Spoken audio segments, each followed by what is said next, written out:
السلام علیکم ویورز، میں ہوں شاکر سولنگی۔ ویورز، آج قومی اسمبلی کا اجلاس 3 سے 4 منٹ چل سکا ہے، کوئی کسی قسم کی کارروائی نہیں ہو سکی۔ ریزن کیا ہے؟ ریزن ایک تو یہ بتایا جا رہا ہے کہ ڈپٹی اسپیکر قاسم سوری جو ہیں وہ ڈی سیٹ ہوئے ہیں، اور آج ہی الیکشن کمیشن آف پاکستان نے ان کا نوٹیفیکیشن جاری کیا ہے ڈی سیٹ ہونے کا۔ تو رولز کے مطابق اسپیکر نے آگاہ کرنا ہوتا ہے ایوان کو کہ یہ ممبر جو ہیں یہ ڈی سیٹ ہو گئے ہیں یا ڈپٹی اسپیکر ڈی سیٹ ہو گئے ہیں، اور رولز کے مطابق ایوان کو آگاہ کرنے کے بعد فوراً جو پہلا سیشن ہوگا، یعنی اگر سیشن موجود ہوگا تو رواں سیشن میں ہی ڈپٹی اسپیکر کا الیکشن کرانا ہوتا ہے، اور اگر سیشن جاری نہ ہو تو آنے والا جو پہلا سیشن ہوگا اس میں ہر صورت میں ڈپٹی اسپیکر کا جو خالی عہدہ ہے وہ پہلے فل کرنا ہوتا ہے، اس پر الیکشن کرانا ہوتا ہے۔ تو لیکن آج حکومت نے یہ دیکھا کہ ادھر سے الیکشن کمیشن نے ڈی نوٹیفائی کیا ہے ڈپٹی اسپیکر قاسم سوری کو، تو آج اپوزیشن پھر ڈیمانڈ کر سکتی تھی، یا رولز کے مطابق چلنا پڑتا تو پھر ایوان کو آگاہ کرنا پڑتا، الیکشن کے حوالے سے کچھ بتانا پڑتا، لیکن حکومت نے 3-4 منٹ کارروائی بھی نہیں چلائی، اور کورم کی نشاندہی بھی حکومت کی طرف سے ہی کرائی گئی۔ شہناز بلوچ ہیں بی این پی مینگل جو اتحادی ہیں حکومت کے، انہوں نے کر دی کورم کی نشاندہی، کورم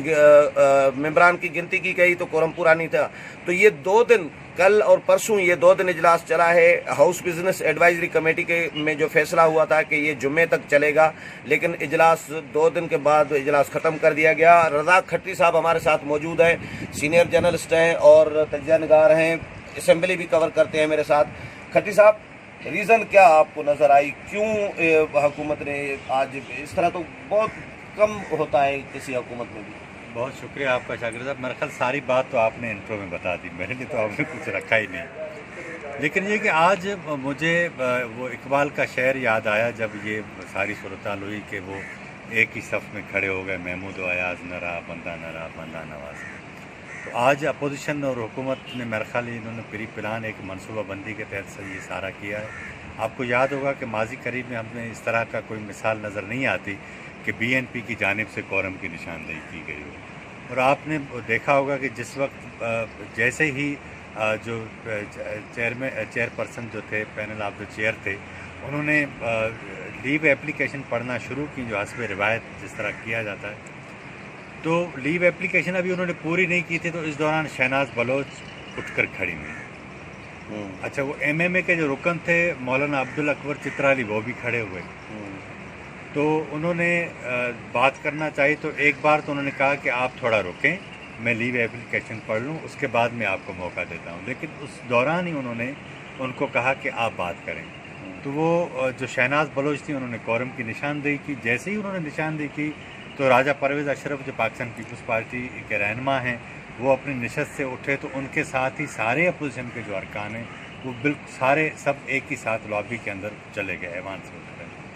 اچھا، اس ساری صورتحال کے اندر ہمیں جو چیز نظر آ رہی تھی وہ یہ تھی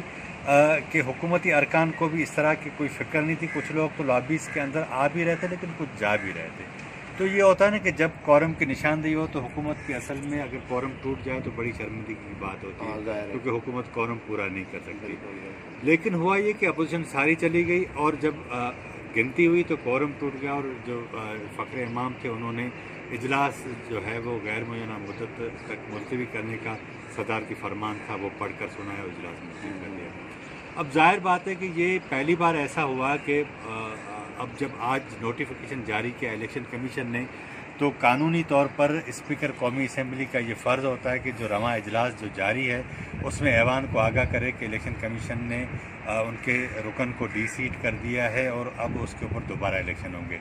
یہاں یہ اسپیشل کیس اس لیے تھا کہ ڈپٹی اسپیکر قاسم سوری جو ہیں وہ ڈپٹی اسپیکر بھی تھے، تو ظاہر بات ہے کہ اب وہ سپریم کورٹ میں تو گئے ہیں جو بھی فیصلہ ہے، لیکن فوری طور پر ان کو 2 روز کے اندر جو ان کا قاعدہ نمبر 11 ہے اس کے تحت الیکشن کرانا لازمی ہے۔ اپوزیشن میرا خیال اس جو ساری صورتحال ہے وہ بھی اس میں جانا نہیں چاہ رہی تھی، کیونکہ اگر فرض کریں ڈپٹی اسپیکر کے انتخاب میں اگر ان کو ایک بار پھر شکست ہو جاتی ہے تو وہ آنے والے دنوں میں جو ان کا احتجاج حکومت کے خلاف بننے جا رہا ہے جو اپوزیشن کو شرمندگی ہوتی وہ جو احتجاج تیزی پکڑنے جا رہا ہے، مولانا کی جو اکتوبر میں اسی ماہ میں جو ان کا دھرنا ہے، تو یہ ساری چیزیں ان کے اوپر افیکٹ ہوتی ہیں۔ تو شاید میرا خیال ہے اسی حساب سے ہی ایک منصوبہ بندی کے تحت یہ دونوں جو ہیں گروپ جو ہیں اپوزیشن کا اور حکومت کا یہ ملے ہیں، اور انہوں نے اجلاس کیونکہ چلانا تو ان کو جمعے تک تھا، لیکن ایک منصوبہ بندی کے تحت یہ انہوں نے طے کیا کہ اجلاس کو اسی طریقے سے آج پروروگ کر دیا جائے تاکہ اپوزیشن کی بھی عزت بچ جائے، حکومت کی بھی بچ جائے۔ نہیں تو یہ آپ کو ایسا کیوں لگ رہا ہے، ریزن کیا ہے کہ اگر اپوزیشن نے حکومت کو اس معاملے میں فیسیلیٹیٹ کیا ہے، آپ کی باتوں سے یہ لگ رہا ہے، تو اپوزیشن نے کیوں فیسیلیٹیٹ کیا؟ اپوزیشن کو تو ڈیمانڈ کرنی چاہیے تھی کہ بھائی ڈپٹی اسپیکر کا بتاؤ، اور نوٹیفائی ہوا ہے، ایوان کو آگاہ نہیں کیا گیا، الیکشن کرائی جائے، یہ تو ڈیمانڈ کرنی چاہیے تھی اپوزیشن کو۔ یہ آپ کی بات بالکل درست ہے، لیکن ہمارا جو شک ہے نا وہ اس لیے زیادہ بڑھ جاتا ہے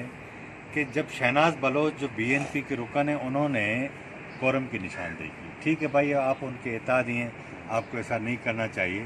لیکن راجہ پرویز اشرف کا اٹھ کر باہر نکل جانا یہ آپ کے جو شکوک ہیں اس کو زیادہ تقویت دیتا ہے، ٹھیک ہے نا۔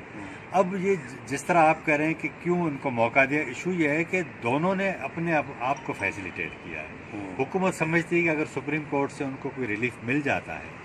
تو ظاہر بات ہے کہ وہ اپنے نشست پر جیسے ہی وہ ان کے حکم امتناع آ جائے گا تو وہ ڈپٹی اسپیکر کے طور پر بحال ہو جائیں گے، تو ان کی عزت بچ جائے گی۔ اسٹے آرڈر، ہاں اسٹے آرڈر جو حکم امتناع ہے، اگر سپریم کورٹ سے فرض کریں نہیں آتا تو پھر ظاہر بات ہے کہ اگر وہ الیکشن کمیشن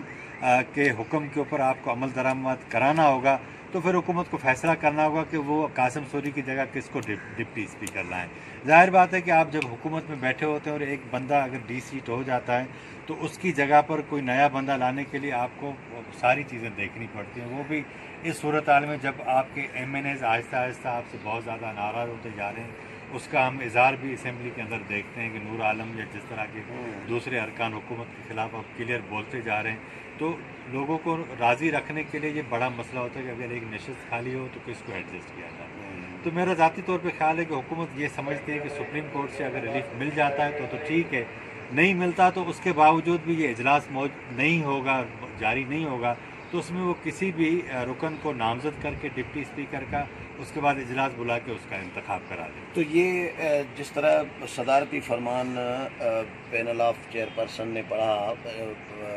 فخر امام صاحب نے، تو یہ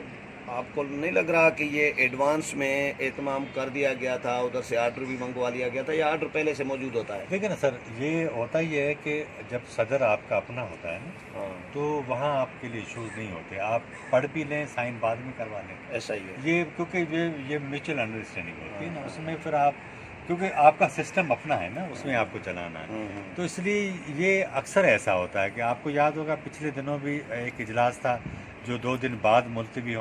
پروروگ ہونا تھا، لیکن 2 دن پہلے کر دیا، تو یہ کر دیا جاتا ہے، ماضی میں بھی ہوا ہے، یہ کوئی اتنی بڑی بات نہیں۔ لیکن کھٹی صاحب، ایک سنجیدگی کا اگر عالم دیکھا جائے پی ٹی آئی میں، فرض کریں فنانس بل پاس منظور ہوا تھا 28 جون کو،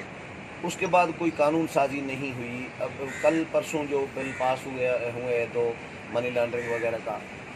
لیکن جو رویے ہیں پارلیمنٹ کے ساتھ پی ٹی آئی کے، جس طرح کا آج کا رویہ بھی بتا رہا ہے، تو یہ ماضی میں بھی تو اسی طرح ہی سال سوا انہوں نے اسی طرح ہی گزارا ہے، غیر سنجیدگی کے ساتھ۔ قانون سازی پر تو ان کا نہ یقین ہے، نہ وہ چاہتے ہیں، نہ ان کا رویہ ہے، ٹھیک ہے نا۔ قانون سازی آپ جب کرنے جا رہے ہوتے، ایک تو آپ سادہ اکثریت پہ کرتے ہیں، اگر آپ کو آئین میں ترامیم کرنا ہو تو آپ کو اپوزیشن کی زیادہ ضرورت ہوتی ہے۔ آپ کو یاد ہوگا کہ وہ فاٹا کی جو نشستیں ضم ہوئی تھی پختونخوا میں، اور اس کی جو نشستیں بڑھانے کا بل تھا، وہ بھی بنیادی طور پر تھا تو بظاہر محسن داوڑ کا بل تھا، لیکن اصل میں اسٹیبلشمنٹ کی یہ خواہش تھی کہ وہاں جو ہیں وہ نشستیں بڑھیں۔ تو یہ پہلی بار ہم نے ایسا دیکھا ماضی قریب میں کہ اپوزیشن حکومت یک آواز تھی، یہ ایسی ترمیم تھی جس کو 100% ووٹ ملے تھے۔ اب کیونکہ ان کو بھی معلوم ہے حکومت کو کہ اگر فرض کریں فوجی عدالتوں میں کوئی توسیع کے حوالے سے اگر آنے والے دنوں میں کوئی ضرورت پڑتی ہے تو بھی اسٹیبلشمنٹ کے سر کا درد ہے، وہی اپوزیشن سے بات کرے گی، وہی کروائے گی۔ باقی جو آئین میں ترامیم، نہ ان کا موڈ ہے، نہ وہ ملک کے نظام کو پارلیمانی سطح کی طرح پر کوئی بہتر کرنا چاہتے ہیں، نہ ان کی اس طرح کی کوئی خواہش ہے۔ وہ کیونکہ باتیں